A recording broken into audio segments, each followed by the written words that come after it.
Hi, everyone. Thank you for joining the webinar today, Tools to Improve Student Writing. This is the third in our series of sessions on tools to transform student literacy that we offered this spring. My name is Caitlin Ross, and I'm a member of the Texthelp marketing team, and I'll be your moderator for today's session. We have a great presentation lined up, but before we get started, I have a couple of housekeeping items. Today's session is in listen-only mode, but we'd love to hear from you and answer your questions. Throughout the session, feel free to type in the questions box of the GoToWebinar control panel. I'll be monitoring it throughout the session, and we'll have an opportunity to address some of your questions with the presenters at the end. I'll do my best to reply to others directly in the chat box as well. Feel free to test out the chat box now, say hello, and tell us where you're joining from today.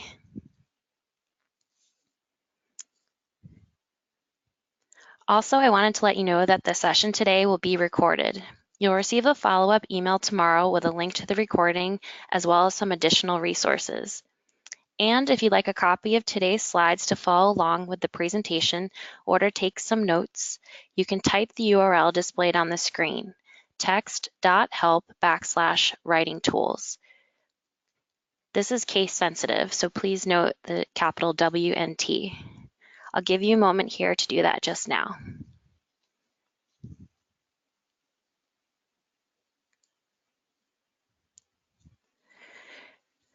Great, so let's get this session started. We have two amazing presenters with us today. First is Kasey Bell, a former middle school teacher turned award-winning digital learning consultant, international speaker, author, blogger, and podcaster with a Texas-sized passion for technology and learning. Kasey is the author of the Shake Up Learning blog and book, host of the Shake Up Learning Show podcast, and co-host of the Google Teacher Tribe podcast. As the skillful facilitator, Google Certified Innovator, and Google Certified Trainer, Kasey has led a variety of digital learning workshops across the globe and helped thousands of educators transform their classrooms. Thanks, Kasey, so much for joining us today.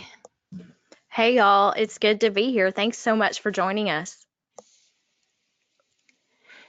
Joining Kasey is Jason Carroll, Global Product Manager at Texthelp, who has trained thousands on the effective use of educational technology. His focus is on helping to make smart, easy-to-use products that help diverse learners of all ages succeed. Jason is a graduate of the Assistive Technology Application Certificate Program from California State University at Northridge, holds an MBA, is a Google educator, and certified trainer. You're in amazing hands today to learn about tools to improve student writing. So without further delay, I'm going to hand the presentation over to Jason. Thank you very much, Caitlin. Kasey, that's one heck of a resume you've put together there. I need to maybe send mine over to see if you can doctor it up a bit. That's very good. Hey, that's what that English degree does. Sure. Right. Okay. So Caitlin has kicked us off. Thanks so much. Here's the overview of what we're planning to do today. You guys are going to start off with me. I'm going to give you a few stats and just a little bit about the current state of writing, and then I'm going to hand things over to Kasey, and she's going to show you guys lots of cool and mostly, I believe, free tools that mainly for students that they can use to help with writing. Then we're going to switch that focus over to tools for assessing writing, something that's not the easiest thing. It's kind of geared more towards teachers, but some technology that can help with that. And then, as Caitlin said, we'll hopefully have time for questions and answers at the end. But Caitlin will also be keeping an eye on the questions that you post as we go here. And then I also noticed, Kasey, I don't know if you had a chance to look or not, but when people were introducing themselves, the very first person I saw popped up from Saudi Arabia. So we have a wide audience here today, and I saw Vancouver and Ontario and lots of different cities and states and in the U.S. So that's great. Lots of good stuff. Yeah, thanks y'all for coming wherever you're coming from and joining us today. Right, the internet's something else, isn't it? I think it's going to stick around. I think it might. So okay, so first for some of the stats, not the most positive, but my goal here is to depress everyone up front, and then it'll all be kind of smooth sailing from here. When it comes to writing, definitely in the United States, we track this kind of stuff on every couple of years. The Nation's Report Card takes a look at reading and writing, and a lot of other areas to try to see if we're making progress or staying the same. And unfortunately, things have not really changed that much in the area of literacy for the last 20 plus years. If you look at the writing scores, specifically, you'd see that only about a quarter of students in grade 8 and 12 are proficient in writing, and a really low, a third of students actually say that writing is an activity they enjoy, and that's unfortunate. We need writers, we need clear communicators, and the key to that is being an effective writer. So then the question's why, and there's going to be a lot of answers. I don't think there's one answer on why scores are so low. I know that many initiatives have been tried, definitely in the United States and beyond, to try to improve writing scores, and it just hasn't helped much as of yet. I think things are changing, and I think things are getting better, but we're just not there yet. The first problem that we have when it comes to writing, and we'll bring this up time and time again throughout this, is the problem with assessing writing is very subjective. So part of the problem is it's difficult to even know if we're making progress, right? If I have 50 educators in a room and I have a personal narrative that was created by a student and I hand a copy to each of those teachers, I could get back 50 different grades because everyone assesses writing in their own way and they look for certain things. So it makes it extremely difficult to know if we're really making progress or not. Another piece of this, and probably where this stems from, is that teachers really aren't trained when they're when you're becoming a teacher and you're in school, in a teacher prep program and things like that. Very little time is spent on teaching writing. There was one study, there was a review of over 2,400 teacher preparation programs, and it showed that very little, if any, writing specific classes were listed in it, or even activities for that part was listed in the syllabus for these classes and these programs. A separate study with over 500 teachers in grades 3 through 8, it showed that less than half of them had one course on writing through their whole college prep program, and less than a third actually had a class or even a part of a class that actually taught how to teach writing. So this is where a lot of this stems from. If we're not taught how to do this, if we're not all on the same page, it makes assessing writing very difficult. It makes getting all the students on the same page when it comes to writing. So there's a lot of things that we may not be able to cure here, but there at least are some things that I think that technology can help with.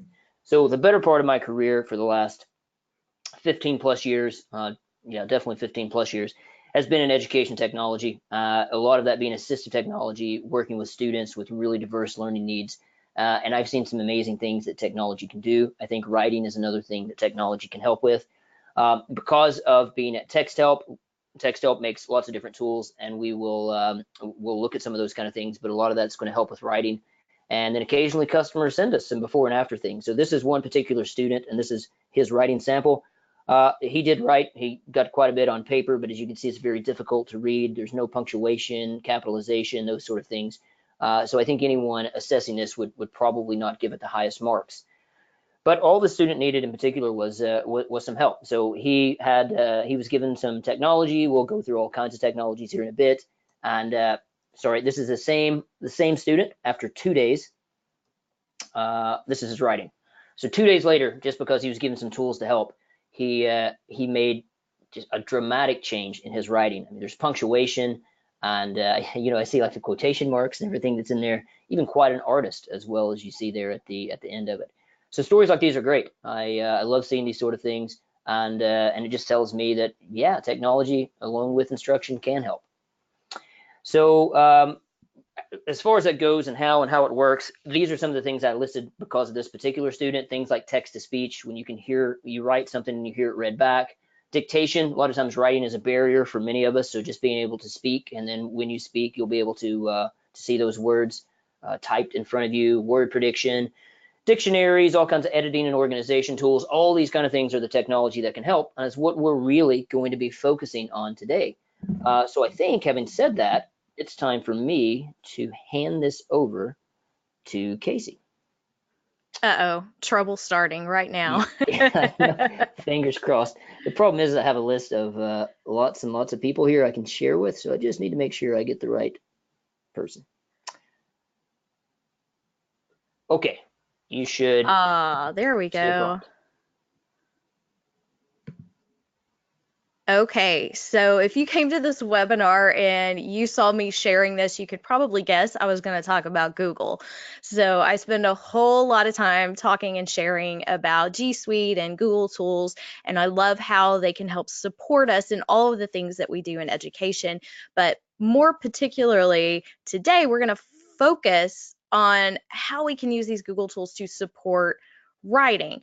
And I'm going to hit on some tools that are embedded inside Google, but also some tools like Texthelp tools that it also work inside of our favorite Google application so that we can find even more ways to do some of the things that we need to do to help students become better writers. And I am a former language arts teacher. I was a writing teacher, and it's frankly, it's just not an easy job. I don't care who you are, it's just not easy to teach writing. So we really need all the help that we can find. And one of the biggest questions I get is, Kasey, I need a better spelling and grammar checker.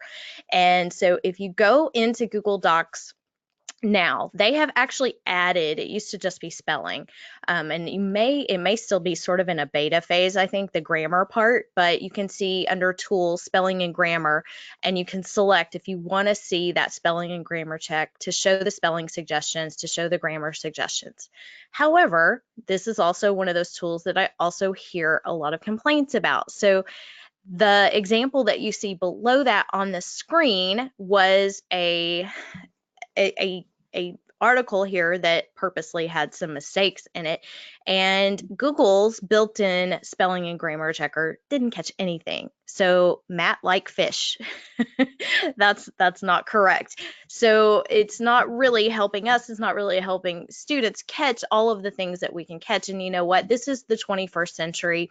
We definitely have to learn how to do things for the tests and all of the other expectations that we have wherever you are. But at the same time, these tools are here to help us make better pieces of writing to reflect more professional types of writing, and these tools make me sound better when I use tools that can help me. So I wanted to show you something that actually works a little bit better than the built-in spelling and grammar checker, and this is the Read and Write for Google. So I can't even talk. The Read and Write for Google Chrome toolbar from Texthelp. And so Jason's going to share with you some ways that you can get this toolbar, and he's going to go into depth, but I'm going to hit on some of my favorite ways to use this for writing. And so the first little icon that you see on the left, that's called Check It. And so when you tap on that little icon in the toolbar, it's going to underline in purple your spelling and grammar mistakes. So you'll see the very same example that I used with the built-in spelling and grammar checker in Google Docs. This one actually caught those mistakes. And so you can hover over and see the suggestions. So it caught that Matt like fish is incorrect and it should be likes. It also caught that the sentence should be red. So not the color red, but we're missing an A in that particular version of red. So lots of things that are built in that are great, but this makes it even better. So I know that spelling and grammar is just one of those really tough things as a teacher to help students understand and to get that instant feedback as they're writing. And that's what I like about this, because as they're writing, and whether it's a typo or whether it's just how they're thinking, they're going to be able to get this instant help at their fingertips. So the other thing that I want to jump into that I think is really one of the biggest pieces that helps with writing inside Google Docs is the version history. So if you've never taken the time to go into the version history, you can go there by clicking on File, Version History, C, version history. It used to be called revision history, and I still have a hard time making sure that I'm saying the right word, but it's now called version history. You can also click on whatever it says there in the middle of your screen. So like on my little GIF I have there, it says last edit was made 4 minutes ago by Kasey Bell. that's also a shortcut to the version history if you didn't know that, instead of having to go all the way down to File, Version History, and that will open it up. Once you get there, there are a lot of really cool things. So if you didn't know this, Google saves almost simultaneously. So it saves like every few seconds. And the only time you're going to lose information is if you lose your internet connection, and that's only if you're not using the offline backup version as well. So you usually get a warning, of course, if you lose your internet connection. It won't even let you type. But what that does is that gives us a lot of accountability when it comes to student work, not just in their writing, but in all of their projects. And I will say, I think the version history is the best in docs. We do have version history in slides and sheets and some other places as well. But especially when we're talking about writing, we're typically going to spend most of our time in a word processing document, or possibly copying and pasting from docs into something else if we're going into publishing or creating ebooks or websites and things like that. But what's great is once you get into that version history, you have time-stamped accountability. So I taught middle school, and I remember what my 8th grade students would do sometimes when I give them the entire class period to work on their papers. Sometimes by the end of class, there was nothing to show for it. And, you have to keep a close eye on kids and make sure that they're making use of the time that you give them. So with Google Docs, this is going to tell me what did they accomplish. So I could go down here, find the time that was during our class period, and see exactly what they accomplished. The other pieces of this is if they're working collaboratively and you're wanting to see is everybody kind of pulling their weight, you can also go in there and see exactly who contributed what.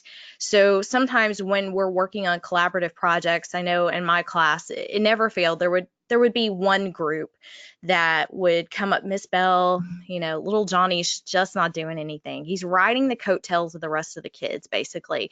And in fact, little Johnny worked so hard to make it look like he was working. If he'd just done the real work, he probably wouldn't have had to work so hard. So if I had had this at my fingertips during that time, I could go in here and find his name and see what did he type. And I could see like, oh, Johnny, you typed the word "the" during the entire class period. So let's have a conversation about that. What does that mean? Are you pulling your weight with this group? So, and if you haven't caught on to this, the example that I have scrolling here is a little outline from the Google Teacher Tribe podcast. So I could pick on Matt Miller right now if I wanted to and see if he was pulling his weight, but you can see there are lots of edits there by Matt. The other thing that you can see is you can click on the little drop down to get even more detailed, and you can see 1207, 1208, 1209. And when you select one of those, it will show you what it looks like at that point in time. And at the very end, you see those green words. That was what Matt typed at 12:08 on April 25th. So that's going to help me find exactly what happened when. So that is that time-stamped accountability built right into Google Docs. The other thing that you can do is you can actually name these versions. So as students are writing, whether they are doing independent writing or collaborative writing, you can name different versions. So you can see in this example, I'm typing rough draft. So we can name the various drafts instead of having to create new documents. Rough draft, make a copy, second draft, make a copy, or maybe you're still using the same copy, but you weren't able to see quite this kind of detail. I know back in the day when I had to take the paper copies home, I literally had to sit with, draft number 1 with right next to draft number 2 and try to figure out, did these kids actually make any revisions? And sometimes they didn't. Sometimes they just wrote smaller or they wrote bigger just to throw you off. And so you had to really work hard to figure out what changes had happened. So this is something that makes it easy, not only to see when you have collaboration happening, but to see what they did during these different time periods and to name these different versions. The other thing is, as a writer myself, I know that sometimes I start off writing something, I'm like, oh no, I hate that, I'm going to start all over, and I rewrite it only to then go, wait a second, what was that first thing that I wrote? I want to go back to that. So you can go back and still have access to every single keystroke that's happened in that writing process. And as a writing teacher, this is your lens to watch the writing process in action. And that's so powerful because it was so much harder to do this on paper. Even the best facilitators, even the best teachers walking around did not have the ability to see all of this here at their fingertips.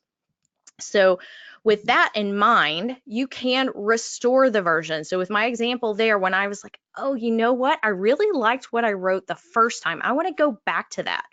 Or this never happens, right? When someone accidentally deletes what's on the page, especially when they're collaborating. So if that happens, whether by accident or on purpose, you can always go back and restore it. So you can click on that restore this version and it will take it back to whatever previous version that you have selected, which is really, really nice. And, you know, sometimes I also just go in just to copy and paste. In fact, I did that as we were preparing for today's webinar. There was something that I had in my notes earlier on that I went back into the revision history and slides and I grabbed it and put it back in. So really, really powerful to have this at our fingertips. Now, the other thing that you may or may not have seen before is see new changes. And this happens in a collaborative document where you have had access, but changes have happened since the last time you opened it. And it will say see new changes. It'll pop up a little blue box at the top, and it will walk you through what has changed since the last time you visited that document, which is great because even though revision history is nice, it's a lot of work to go through all of that and to see that student by student. So if you just want a quick check to see, okay, what have they worked on? What did they change? And you can see, you click on the arrow and it will walk you through who changed what and what those revisions are. So that is very powerful. And we all know as writing teachers that revision is really so critical to the entire writing process. So version history, just as a quick review, because this has so many pieces in it that can help us. We can see exactly what each student contributed, which is accountability. We can see if a student used their time wisely. You can also see if a student copied and pasted large portions of text. So if you go into that revision history and suddenly at 12:08, Matt has 5 new paragraphs that weren't there at 12:07. We know something's up. Now, maybe he was working on that somewhere else and copied and pasted, but that's going to give me an opportunity to have a conversation with that student about where that came from. We can restore those earlier versions and we can see the entire writing process in action. So version history is one of my favorite features of Google Docs, especially for writing. The other tools I want to talk about come into play with the writing process itself. And this is from the Read and Write for Google Chrome toolbar as well. So it's the second tool. We hit on check it.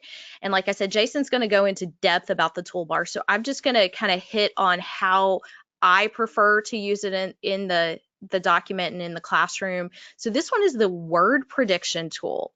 And so you can see in the example on the screen, I started typing once up, and when that word prediction tool is turned on, it tries to predict the next word. So for students who are, one, very early writers and just learning how to put sentences together, this is a great tool.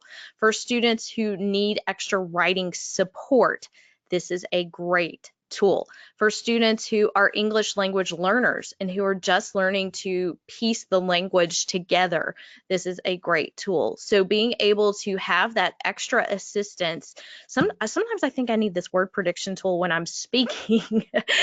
So if you listen to me, I talk a lot. I have podcasts, I do speaking, and so sometimes I need somebody to tell me what's the next word, what's that word I'm trying to think of.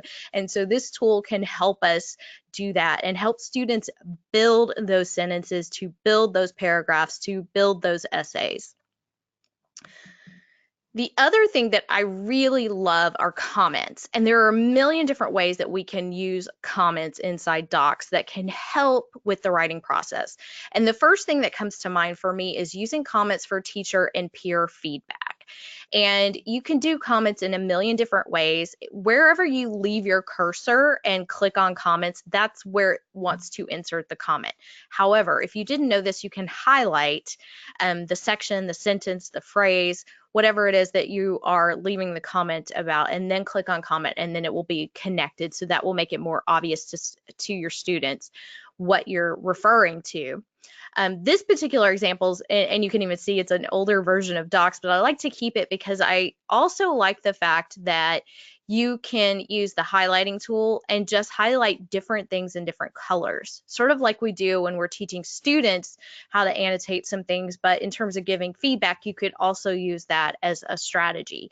And so this could be for teacher feedback, but it could also be for peer feedback as well. Now, the other thing that is really cool, and a lot of people don't, I think, know this part, when you're typing in a comment, you can actually tag a user. You can tag a student, you can tag multiple students. So if you have a document that several people have access to, you can make it clear to whom you're speaking. So for instance, you can see I type the plus sign and then I start typing the student's name. So this is my little demo account here, but I start typing plus student and there's student one, and then I can actually check that little box and assign that as an action item for the student, because this paper did not have a title and I needed the student to remember to go back and add the title.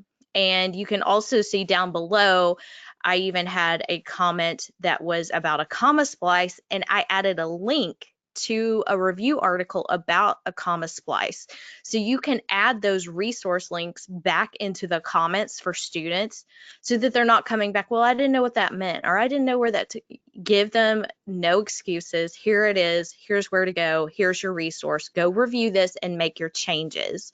So you could tag students. Of course, students could tag each other or tag you as well. So if they had a question, they got lost, they don't know where to go with it, or anything else that they need in their writing, it's a really great way to do that. And when you tag someone in a comment, if they have access to email for those accounts, they will also get an email notification.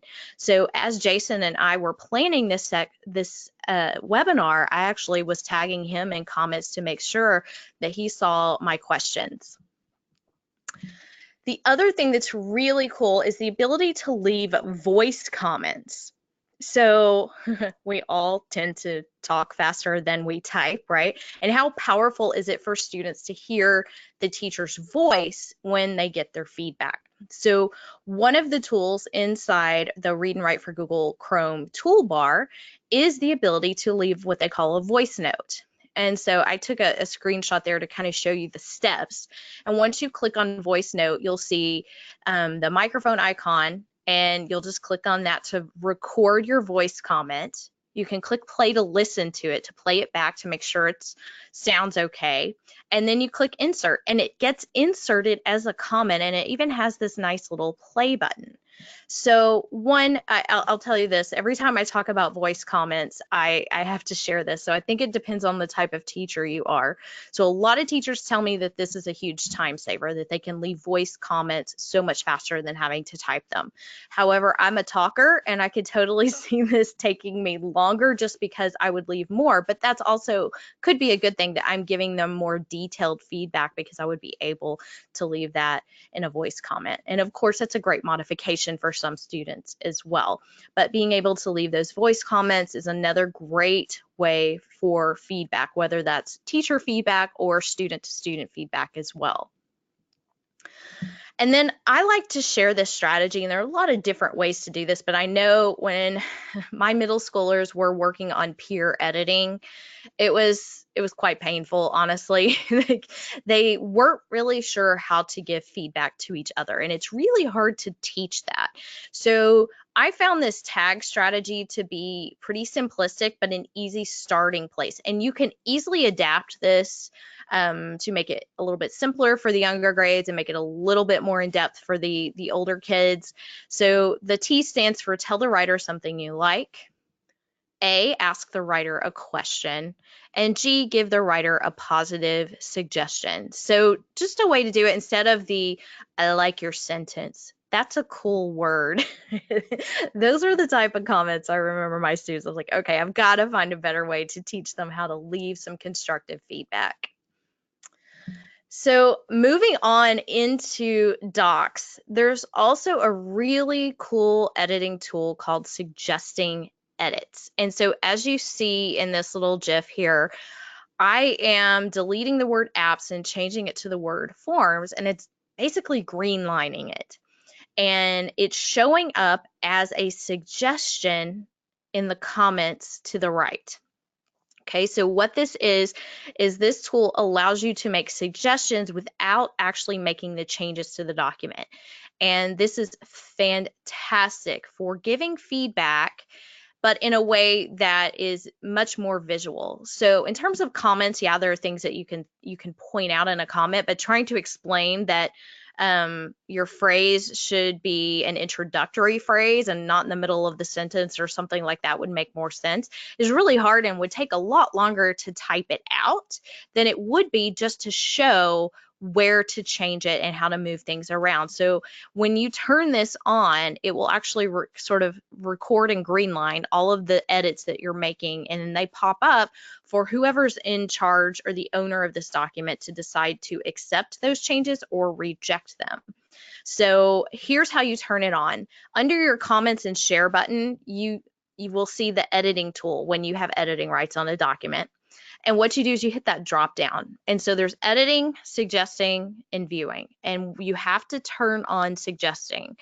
And then those edits will then be greenlined. So it's a great tool. You will have to train your students on how to use that and how to properly look at that feedback and decide if they're going to accept or reject those changes. By the way, comments, even the ones that are resolved, are always saved in the comments history.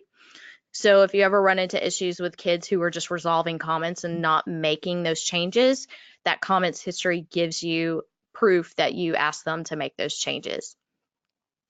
So by the way, that third one, editing, suggesting, and then viewing down at the bottom, I have never in my life had a reason to use it, but it really just kind of gives you that print preview of a doc. So if you've ever just been looking for a way to look at that without the toolbars and everything, you can use that. Okay, so going back to, we talk faster than we type these days, and that's true of most people unless you happen to be one of those super typers. The Read and Write for Google Chrome toolbar also has a speech input tool that is now called Talk and Type. And so what this is going to allow you to do is dictate into your document, and it's fantastic. So not only can this help with struggling writers and readers and ELL learners, but pretty much anyone. And you know what? I use this tool sometimes just to help get some ideas out on paper, sometimes when I'm brainstorming or just taking notes. It's really an easy way to get information out. And sometimes kids can think of a story and tell a story verbally much better than when they see that blank piece of paper in front of them. So just thinking of that as a jumping off point, and then as they learn how to use those revision strategies and tools to improve their writing along the way. So talk and type, here's what we've got. Students can talk faster than they type. This is going to support any kind of learner, including ourselves.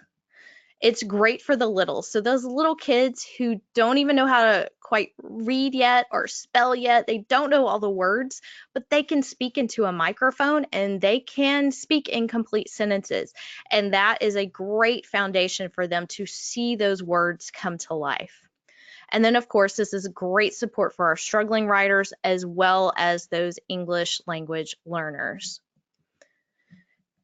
Oh, so I think that wraps up my section here. I'm a fast talker, y'all. Apparently I went through this a lot faster than I expected, but I think Jason is going to take over now and share with you a little more in depth about this toolbar that I kept talking about, the Read and Write for Google toolbar. Awesome. Thank you, Kasey.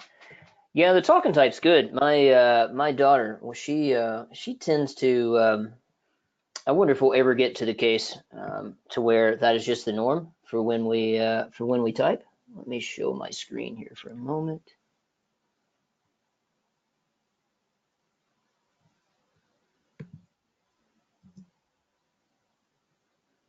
We have a lot of slides.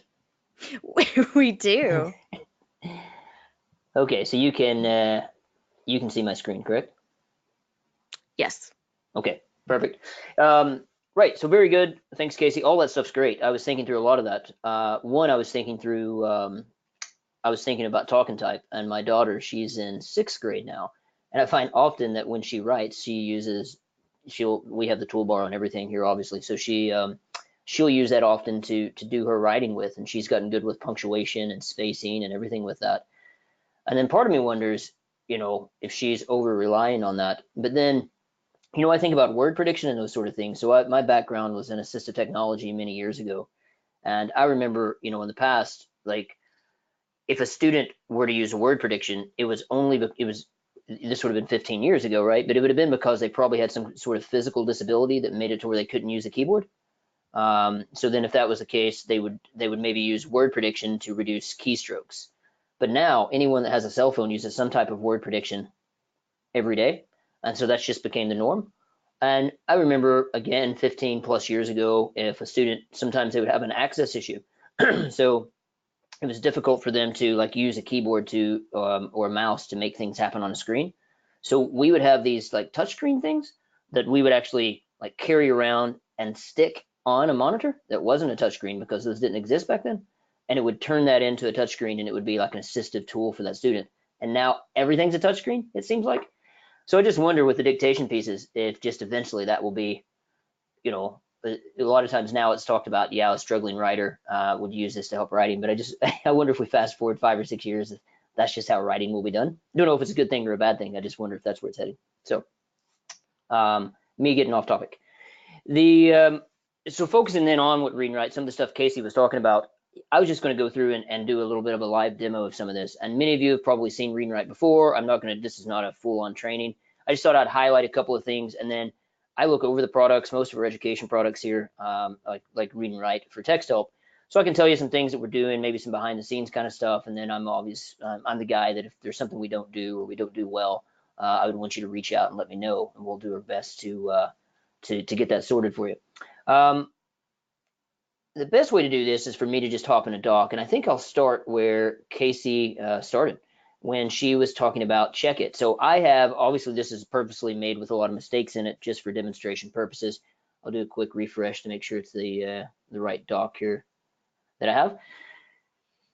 So there are by default, there are a few things already underlined. There are a couple of spelling and grammar things that are underlined there, and that's just what Google does automatically. If I go and click the check it icon, what you will see is the errors that Google throws up are they're hidden, and then check it overrides that and puts in errors. So you'll see the errors that were underlined plus some more errors that pop up as well.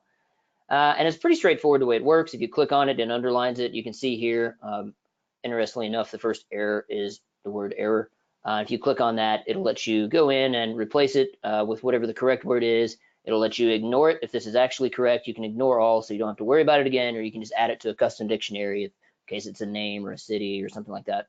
So all that's pretty straightforward with the way it works. It gets spelling errors, it gets grammar errors, it'll get like punctuation errors here. It's got an open quote, but it's saying, hey, there's no closing quote to it, so it's just telling you that it's missing that somewhere in there as well.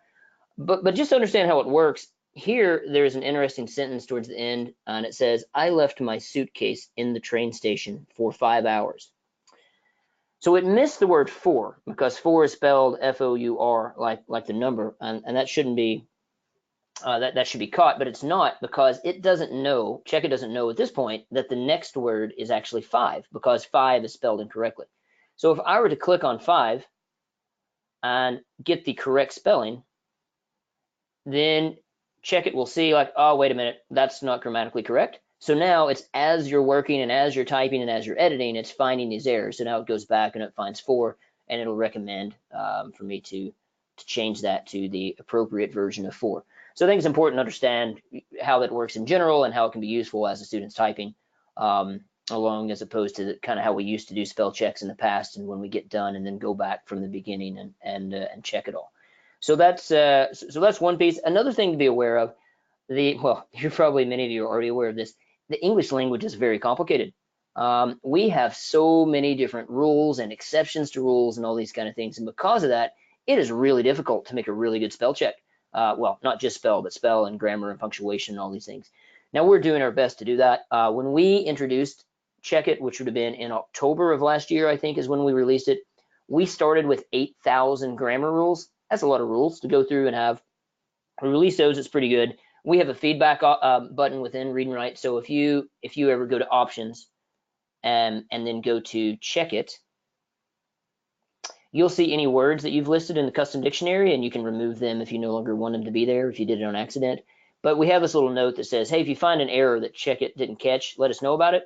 So anytime that happens, I get an email. So I'd prefer you to not go and just do that just for fun. Make sure it's really an error, since I get an email every time somebody fills it out. So I get many of these emails, often on a daily basis, and our development team goes and looks through these. And anytime we see anytime somebody says, hey, here's the error that you didn't catch, we make a rule, and then we run that rule against 200,000 sentences that we have. And because English is complicated, sometimes making a rule to fix one error could cause 20 other errors to occur. So occasionally we have a difficult time with that, but for the most part, we're able to make a rule for it. So we started with 8,000 rules. Since then, we've added about 2,000 more rules. So we're around 10,000 grammar rules now that's part of Check It. And it's just always getting better and better and better. So the more you use it and the more you give us feedback, that'll just continue to get better as we go. So I thought that would be, I just thought that'd be something interesting to share. In addition, the word prediction, Kasey had mentioned, word prediction is pretty straightforward as well. I'm just going to have a new line here. I'm going to open up, Check It off. I'll turn on word prediction. It gives me a starter word.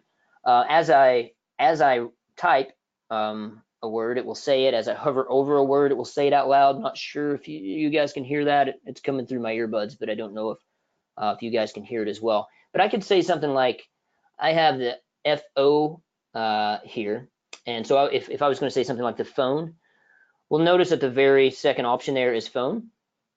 If I hover over it, it'll say phone out loud. So it'll understand things phonetically as well. And when you start thinking about English language learners, it's really important that you have some of those phonetic supports in there as well.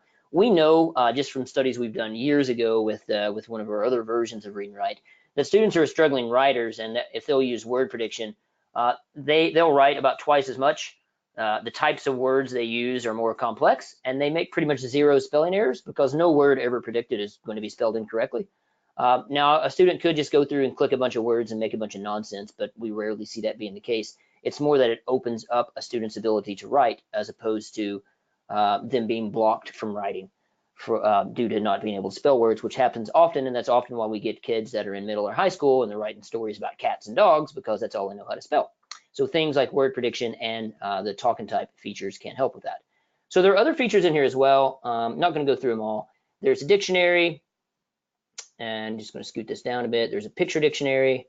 You can see it's just grabbing the last word that I've got there. But now if I were to hover over phone again, it will, oh, come on, things.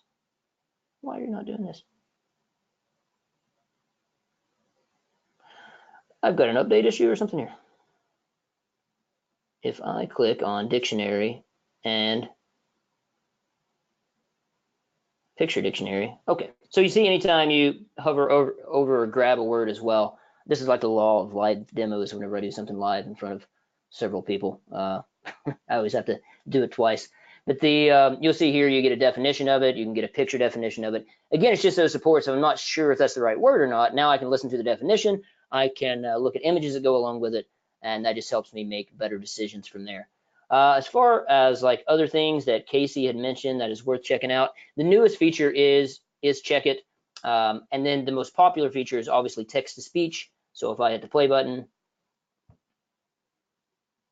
now I don't know, oh, stop. I don't know if you guys were able to hear that or not. Kasey, were they able to hear it? Do you know? Were you able to hear that? No, I couldn't hear it. All right. So as it was highlighting, it reads it out loud. So an update that we just released, it would have been last week towards the middle of the week. It would have been Thursday morning, I guess we released. We added a bunch more voices to this. So by default, we've got US English AVA that's there, but you can go to options, you can go to speech, and now you'll see probably at least 100 voices that are on here that you can choose from. Now the way that works is if you have German text and you use a German voice, it's going to read the German text fluently. In addition to having all these different voices that you can use, we also have offline voices that are available as well. If you're up here and you don't have internet, but you still have a Google Doc or open that's saved for offline use, you can still have access because we have offline voices. And then there's even languages that you can switch to as well. So Read and Write for Google is fully localized, meaning prediction and picture dictionary and all these things fully localized into English and French, Portuguese, Spanish, and Dutch. So a few different languages there. We're working on an Arabic version as well that we hope is not too far out. So those are completely localized versions that you can switch to from here. So those are just a couple of the kind of the little known things for some people at least. Being cognizant of time, I'm not going to go through all the tools. I think Kasey did a great job at showing that. But just the idea with Read and Write is that it's going to be an extension that you can install and it follows you wherever you go. I'm in a Google Doc here, but if I hop over to a web page, I can open it up and I have all my tools there. If I were to open a PDF, we have our own PDF reader that have these tools embedded. There's a webinar, this webinar series, actually a couple of webinars ago, probably the first webinar of this series, maybe the second, was of our PDF reader. We just released some like drawing and scribble annotation tools and stuff like that. So it's a really nice PDF reader that is just part of Read and Write whenever you have a license of it. And also, most people in here are in this session or in this webinar are probably educators, and Read and Write is completely free for teachers. So you can go to texthelp.com/free for teachers. You're also going to get a follow-up email with all this, and that will that'll tell you how you can install it and get access to it, get the free license if you're a teacher, and that's those sort of things.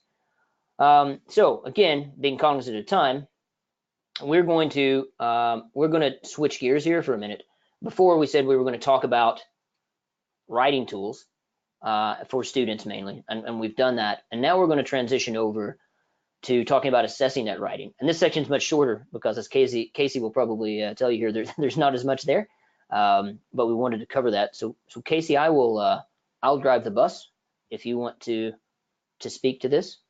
Sure. So I know just from my own experience as a writing teacher that the assessment piece is just flat out hard.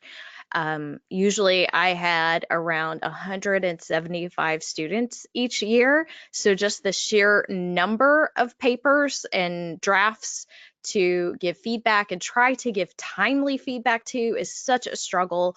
But at the same time, now we have so many digital tools at our disposal. So how do we assess writing digitally? And a lot of people are finding some great ways and things that they can make it work. But there's a lot of problems that we face when it comes to the assessment piece. Yeah, go ahead and change the slide, Jason. Thank you. So it's time consuming, right? No matter how you do it, if you're doing it digitally or if you still have handwritten papers, assessing writing is extremely subjective. It will vary from student to student. And, I remember even sometimes going back to papers that I had started grading at the beginning of the stack, because by the time I got to the end of the stack, I could feel that there was a shift in the way that I was grading, or even when I was using a rubric. So it's really hard to be consistent. And, so those inconsistencies will vary not only from teacher to teacher, the way I would grade versus the teacher across the hall, but also grade level to grade level. So there's just so many different ways to look at writing, and the feedback is, often takes a long time. So it can really not be as timely as we want it to be. And of course, there's always a lack of training and resources. And as Jason mentioned earlier, the lack of training that we have in some of our pre-service teacher programs, and I got to thinking about that, and I was like, no one ever really taught me how to grade writing. That was probably why I was suffering so much those first few years, but there really wasn't until I finally went through some 6 traits training. I finally found somebody who at least put something together, but there's so many different ways to look at it. And there are a few tools that are out there that can help with some of those pieces. So Jason, if you'll go on to the next slide. So there are a lot of different ways that we could use rubrics, whether it's our own rubric, whether it's a digital rubric or a paper rubric. And there are a couple of add-ons that I wanted to mention that can help with this. So the Orange Slice add-on allows you to do some feedback and rubric types of things. It's an add-on for Google Docs, as well as the Jozu Express. I'm not going to show those or go into depth about that, but they're just available to you. The other thing is I had a really interesting conversation about rubrics at a workshop a couple of years ago. In fact, I think this quote actually made it into my book. But when we're talking about rubrics, so much of the time teachers are designing rubrics for themselves. They're designing rubrics so that we can grade. But is the purpose of the rubric just for the grading? Because the rubric should also be in students' hands. And so are we designing the rubric for the student in a student-friendly language so they understand the expectations versus just designing some sort of way to make the grading easier? And especially when it comes to writing, that comes to mind. So I just wanted to mention that. And then we also have all of these various ways that we can give feedback. You know, I hit on some of these earlier, whether we were talking about giving comments or using suggesting edits. But there's also using Google Classroom, you know, we have the ability to have those private conversations with students about their assignments, to have them turn it in or to give it back to them to ask for certain revisions. There's a great add-on called Doc Appender that allows you to add feedback at the bottom of a document. So it's sort of automated. It's a great little process to do that. So there's a lot of ways that we can give this feedback. But to put that entire process in one place is still lacking. So what's missing?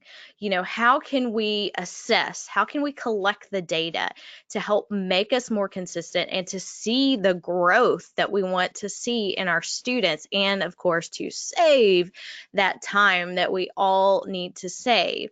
And, you know, Jason introduced me to WriQ, I think even before it was released. By the way, I should just tell y'all, I'm not being paid to do this webinar. I am just a fan of these tools and have a great relationship with Texthelp, but I just wanted you to know that they're not paying me to say any of these things, that these tools are fantastic, and I don't recommend things that I don't think are worth your time or worth your energy. So I just want you to know that. But when Jason introduced me to WriQ, I was like, oh my gosh, this is amazing. And so I have a presentation that I do on using Google tools to improve writing and research.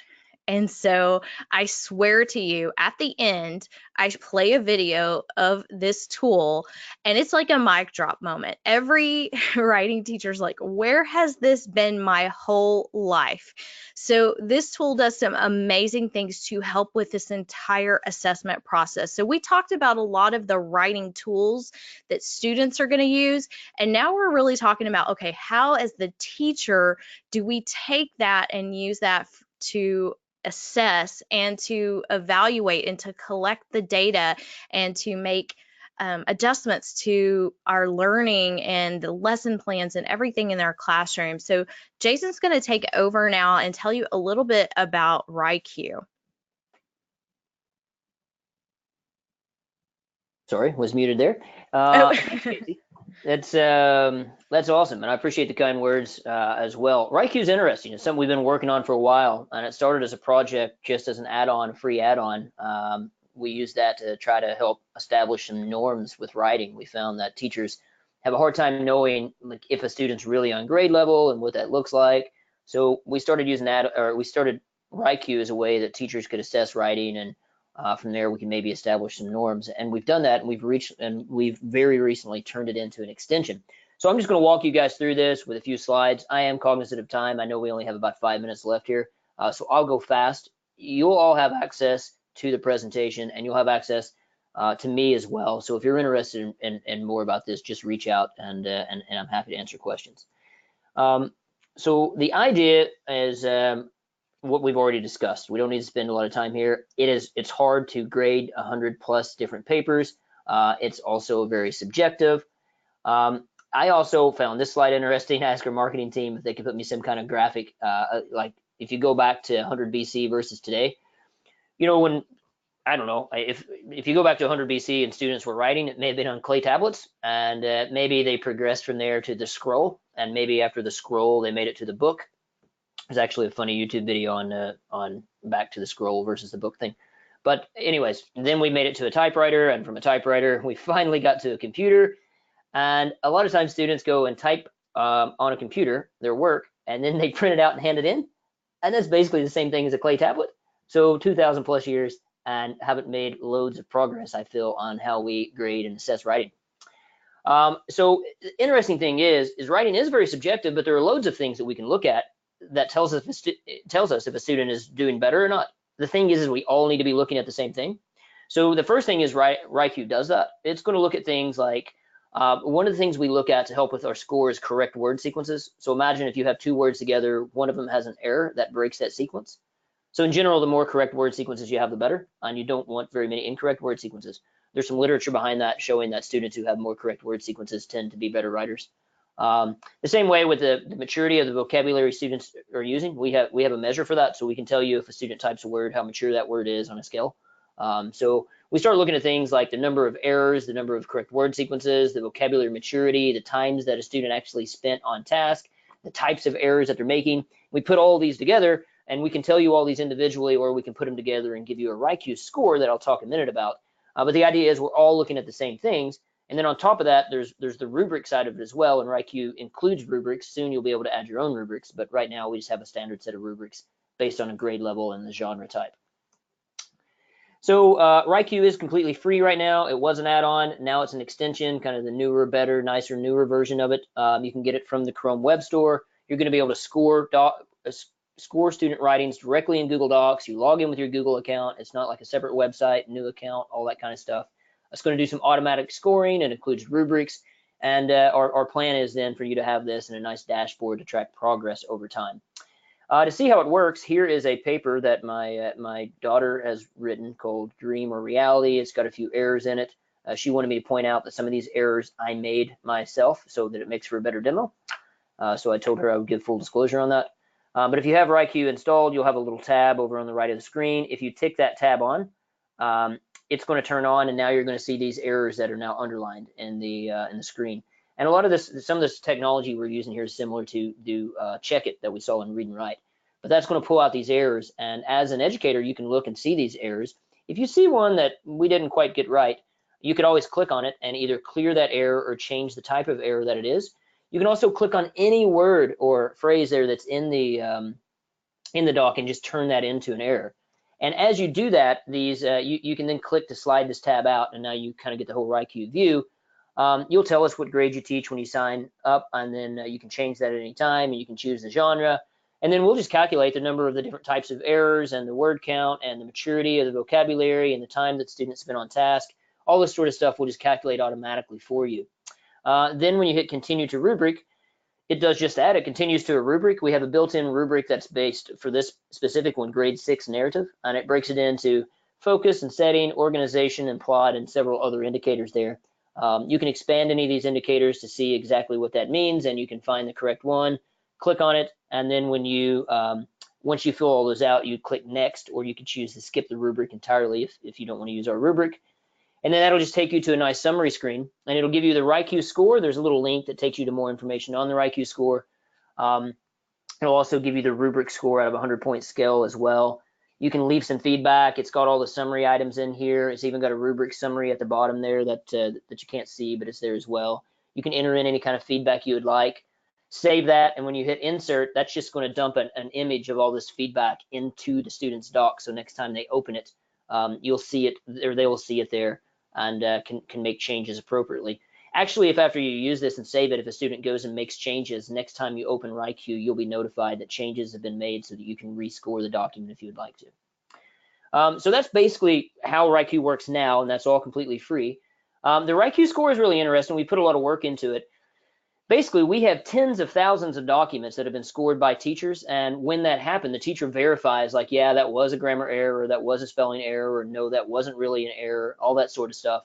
From that, we have tens of thousands of verified student-scored docs across all genres and grade levels.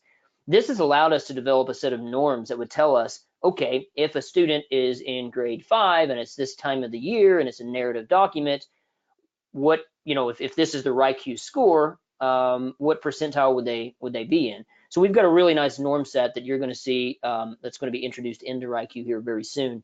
But the score itself takes a look at several things. It takes a look at the productivity, which is how much you wrote.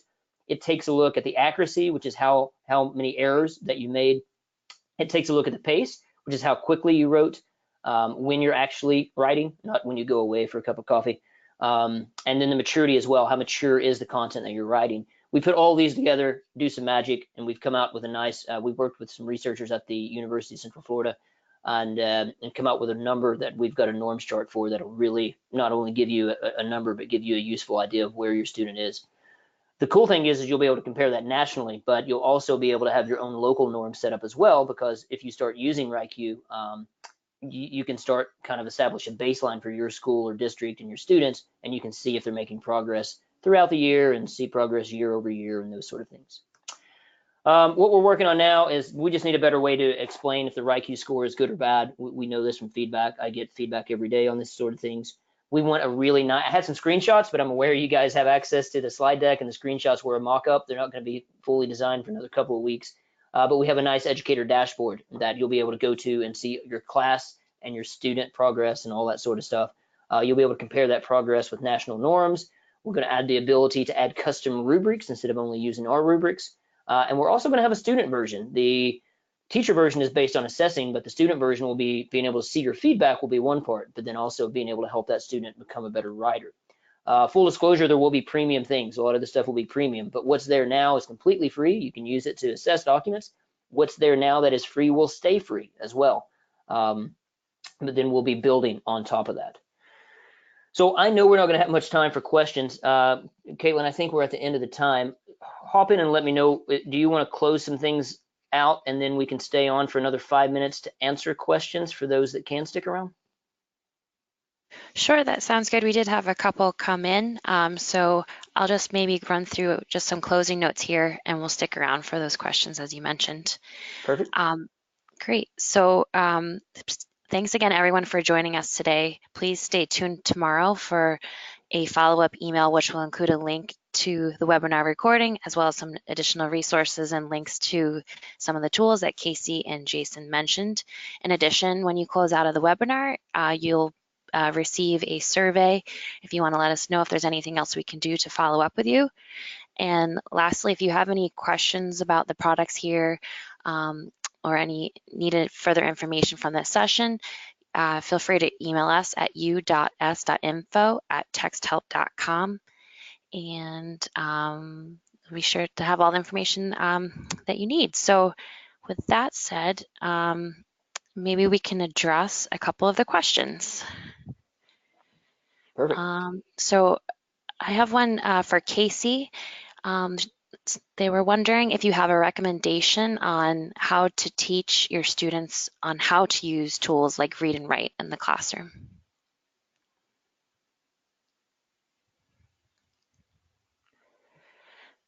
Kasey, you might still be on mute. I'm muted. Yes, I was just talking away.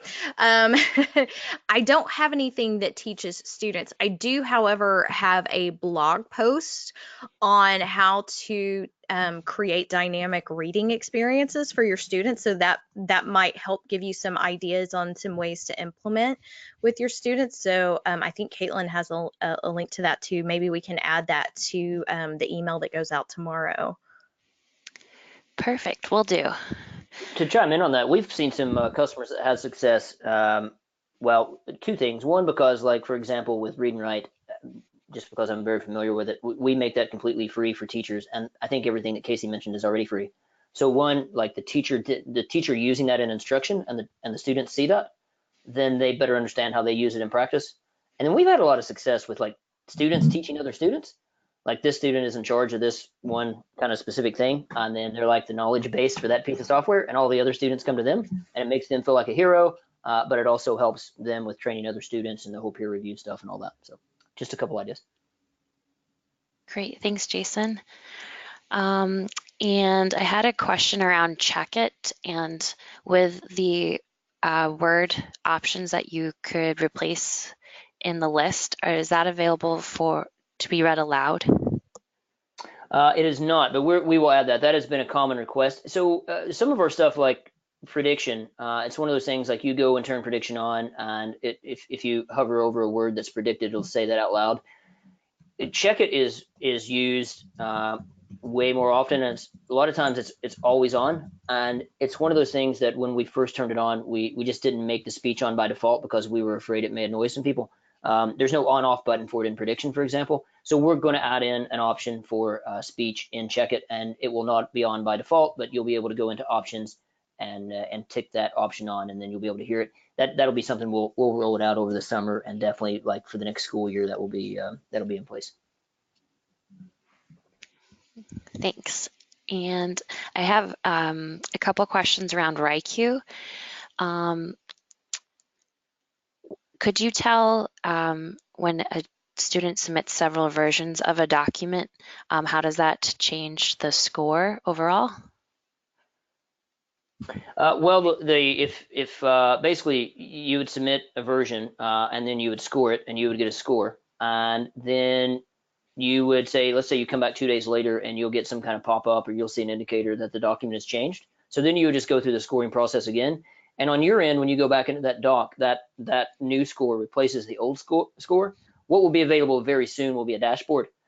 And in the dashboard, you'll be able to see a history of not only each document, but each version of the document. So if you wanted to later see how that WriQ or any other score increased or decreased based on the version, you'd be able to see that in the dashboard.